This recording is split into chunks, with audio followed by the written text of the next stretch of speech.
सतनाम के पंथ पढ़ा दे बाबा, अमृतवाणी ला सुना दे गुरु। आए हम तुर शरण माँ घासीदास बाबा, आए हम तुर शरण माँ घासीदास गुरु। सतनाम के पंथ पढ़ा दे बाबा, अमृतवाणी ला सुना दे गुरु। आए हम तुर शरण माँ घासीदास बाबा, आए हम तुर शरण माँ घासीदास गुरु।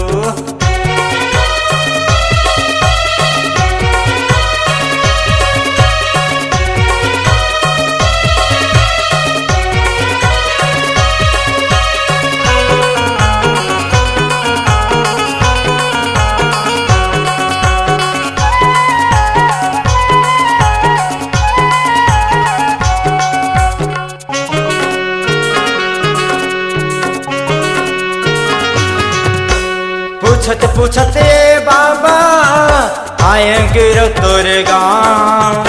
छाता गाँव के आओ मैं बाबा, सुन हवै मोर नाम। छाता गाँव के आओ मैं बाबा, सुन हवै मोर नाम।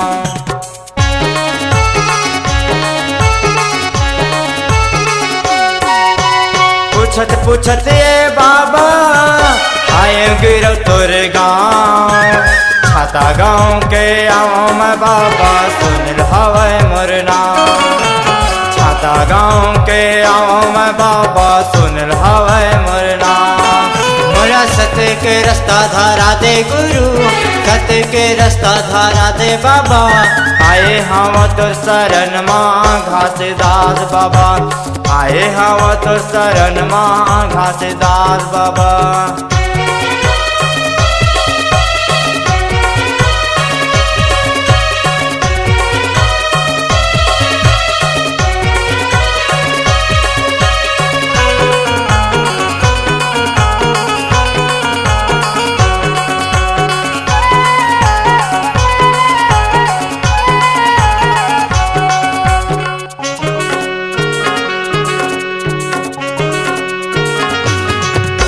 मोरे गरीब के सुन ले बाबा तहाँ पुकार।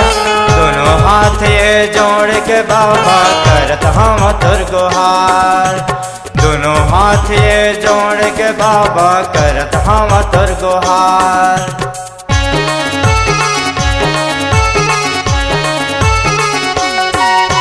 मोरे गरीब के सुन ले बाबा तहाँ पुकार। हाथ ये जोड़ के बाबा करत हम तुर गुहार। दोनों हाथ ये जोड़ के बाबा करत हम तुर गुहार। मोरे जिंदगी ला सफल बना दे बाबा, जिंदगी ला सफल बना दे गुरु।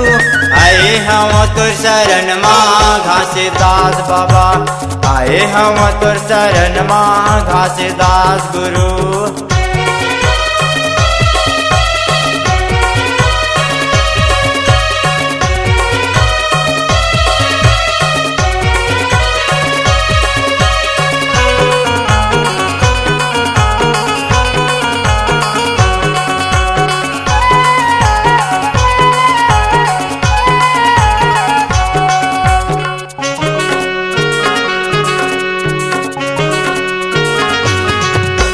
तोरे शरण माँ बैठे बैठे जपत रही सतनाम। तोरे सेवाला छोड़ के बाबा नहीं है दूसर मोर काम। तोरे सेवाला छोड़ के बाबा नहीं है दूसर मोर काम।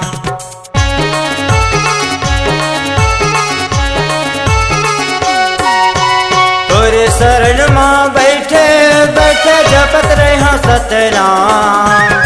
तोरे सेवाला छोड़ के बाबा नहीं है दूसर मोर काम। तोरे सेवाला छोड़ के बाबा नहीं है दूसर मोर काम। तोरे शरण के दासी बना ले बाबा, शरण के दासी बना ले गुरु। आए हम तुर शरण माँ घासीदास बाबा, आए हम तुर शरण माँ घासीदास गुरु। सतनाम के पंथ पढ़ा दे बाबा, अमृतवाणी मन सुना दे गुरु।